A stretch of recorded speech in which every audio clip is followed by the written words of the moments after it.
I mean, it's an opportunity for people to mature a bit before they get into LCS, when they have to pretty much move from house. Like, they have to leave their parents and kind of not live on their own, I would say. You still have managers and stuff, but you still don't have your mommy to go cry to when there's no food in the fridge and stuff. That's kind of on your own.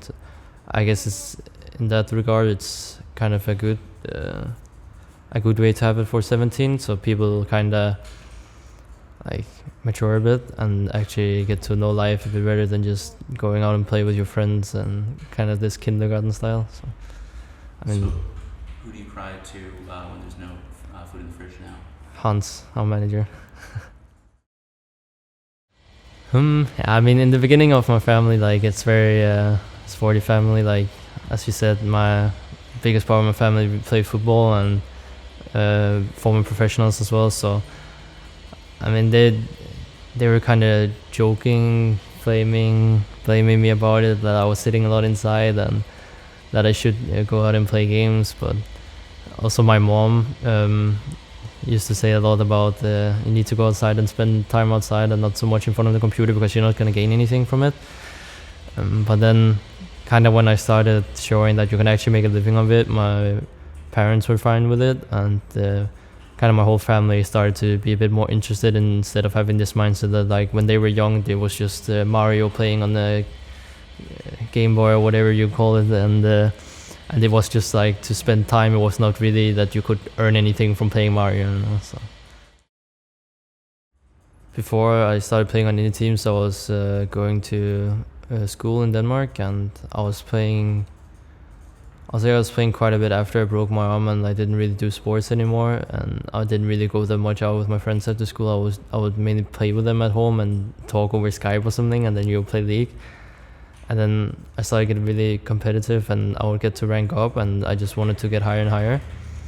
And at one point, I think it was just when I just turned 15, I got asked by some people that I met in solo queue to go play a LAN event with them, something called the Net Party Fyn, which was like a quite big LAN event in Denmark, with like 1K people or something. So, like, it's not a huge event like a football stadium filled with people only watching one match. It's just more like a LAN party where everybody's sitting there playing their games. So in general, I was quite hyped for it. It was like the first time I've ever been to a thing like that, and I was really young, but I mean, it was quite tough as well when you haven't really played with a team before, and then going and play with that from solo queue, but still managed to get third and get some money on my little bank.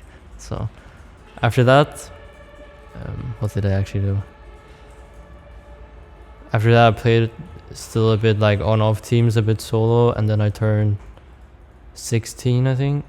Actually, no, I was still 15. It was still the year where I was 15, where I started playing on some Danish team and winning some Danish tournaments. And the first really good Danish team I would create was with Wonder, that I'm playing with team on now as well. And he would actually be playing jungle, and we had 3 other Danish guys, and we were kind of just like a little mixed team that would just play together, where there was actually a lot of other Danish teams that's been playing together for like a month or two. We just kind of created a team, and we didn't really practice together. We just kind of played whenever we needed to play a tournament, that we actually won everything.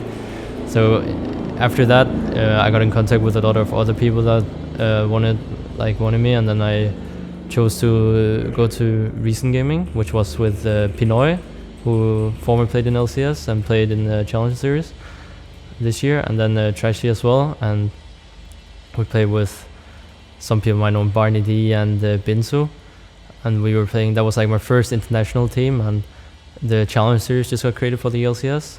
So we were playing in that, and honestly we didn't really play to win, because we had 2 guys that was under 17, so we couldn't actually even qualify for the LCS. We could only just play the tournament. And then we had Trashy as well, who was finishing up his studies. So we were kind of just like playing to practice and just become better players. And I mean, I learned a lot from that experience, and just scrimming against the LCS teams at that time. And there was also these, like the former NIB with Nuke Duck and the Cloud9 Eclipse. So there was quite some good teams in Challenge Series at that time, and honestly learned a lot from that. And after that, I created the Dignitas EU, and then we qualified. I want to thank all our fans for supporting us, and all our sponsors. For more league interviews and analysis, subscribe to our channel. You can also find stats, discussions, and more on our website and mobile app at blitzesports.com.